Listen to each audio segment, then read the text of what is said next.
Hypnotist Sappho is someone who I've always found to be a really weird and creepy person. I haven't really ever talked about her on this channel because her drama occurred a while back and I just wasn't doing YouTube at the time. However, some new stuff has came out that I thought was really interesting and I wanted to talk about it. So, Turkey Tom put out a tweet today. In January of this year, I released a video which documented the behavior of hypnotist Sappho, pedo and zoophile who was fostering a community of minors so that she could prey on them. Supposedly, they are now dead.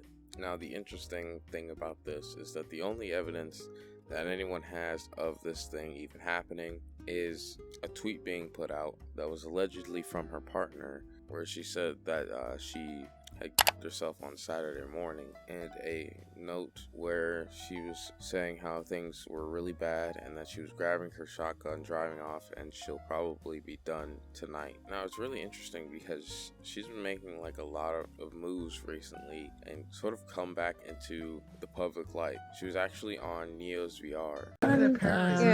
It's an impim. Okay. It's in the Neos Essentials under just be open and honest about myself and my beliefs. I am... Which I guess VR chat decided, oh, maybe we shouldn't have this creep on our platform anymore, and they finally banned her, which is genuinely good. It's rare that I will say, oh, X, Y, and Z person needs to be banned, but when you're like this and you're preying on people, it gets to a point where I'm like, oh, okay, just let them go. But now a lot of people have theorized that the reason that this is coming out is because she is trying to escape hate. While I was editing this, I came across this interesting clip from a video that Turkey Tom made about Hypnotist Sappho, and she was really smug about all the hate that she was getting. People trying to post an address and say that it's mine everywhere and that sort of thing. Especially some really toxic forums. Like some really fucking toxic forums that are trying to go after me. But I can't even be angry at those people because if it wasn't for them, I wouldn't be where I am right now. I mean, I have a very good community of people around me now. Now, it's really interesting how she went from, oh, this is great for me, I've really gotten a great community, this is the best thing that could have happened in this situation, to being like, oh, these hate forums that are coming after me are the worst thing ever. Does this like definitively prove that she did or didn't do anything? No, but I thought it was really interesting that she went from being like all smug about it to being like, oh, I can't deal with this. This really sucks. Which I'm sure it would suck if tons and tons of people were coming after you constantly. Not that I feel very much sympathy for her. Anyway, back to the video.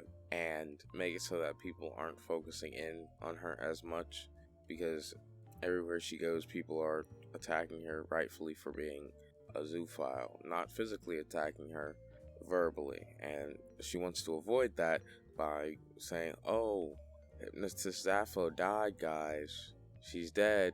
You guys can't criticize her anymore. She's dead. Don't contact this account. And as I've said before, I don't have any proof for this. And like in any other situation, I'm not going to say definitively whether it is or isn't one way or the other. Now, I'm not a mental health expert or anything. I'm not even going to pretend to be like one. But it does seem a little odd how everything sort of played out. And it would be favorable for her to remove herself from the public eye, which could also lend itself to her, unaliving, because she was like, oh, okay, I can't deal with this anymore. My life is ruined. I have to go. But also, she could be like, oh, what if I just say it happened and I just get away with it? Because, she really could pull it off. She's been accused of lying about stuff before, and it would be, again, really beneficial. She could just skirt all of the bad stuff around her name and build another platform.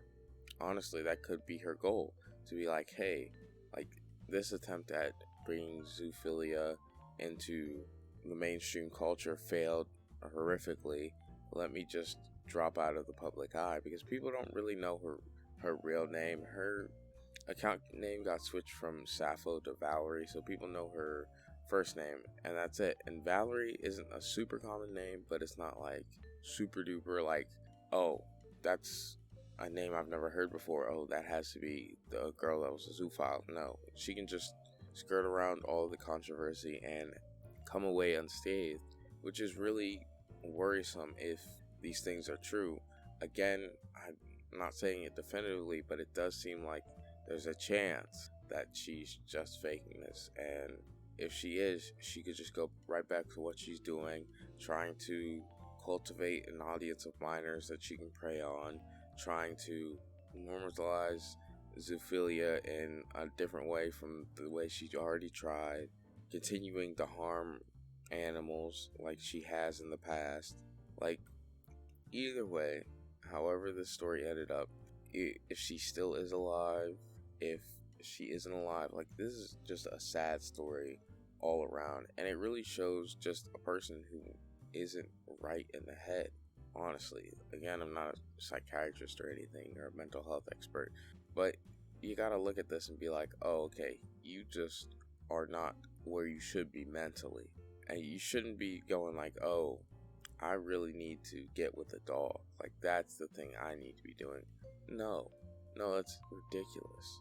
It's really odd to see people like come out in support of her and be like, oh, Valerie, you'll be missed, I love you so much. And well, I don't think it's right to be like, oh, I am so happy that Sappho died, and then post that video of James Worthy smoking a cigar after the Lakers won the championship. Like, it's not the most respectful thing ever, and I really don't agree with it, honestly. However, the thing about these theories of whether or not she actually did end up unaliving, the thing is, she has a really recognizable voice. Like, as soon as I watched that Neil's VR clip, I was like, oh, that's Hypnotist Sappho. Like, I didn't have to think about it. I wasn't like, well, it sounds a little off. Like that Aiden Ross clip, allegedly, where he said the F slur on Eurasia stream. Like, that doesn't really sound like him. Like, she has a voice that stands out, and you're like, oh, that's Hypnotist Sappho. Like, it would be really hard for her to hide that unless she were to come back and, like, put her voice to, like, some sort of changer. Because otherwise, people are going to be like, bam, that's Hypnotist Sappho. And then she's right back at square one. And she's also been exposed for faking her death, which her credibility is already at like negative 100, and that would just put it at like negative 200.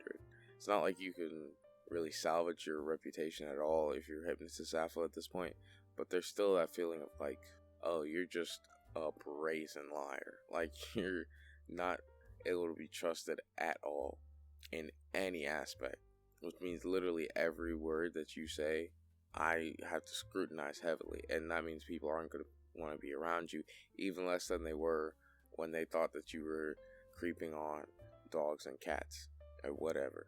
She says she was like into dogs and stuff. I'm sure she's into other animals. That's not even important. Gosh, it's not important what animal she's into. The fact that she's into animals in and of itself is bad. Anyway, I pretty much covered the entire situation. Thank you all for watching. I really and truly appreciate it. I'm gonna head out now. Goodbye.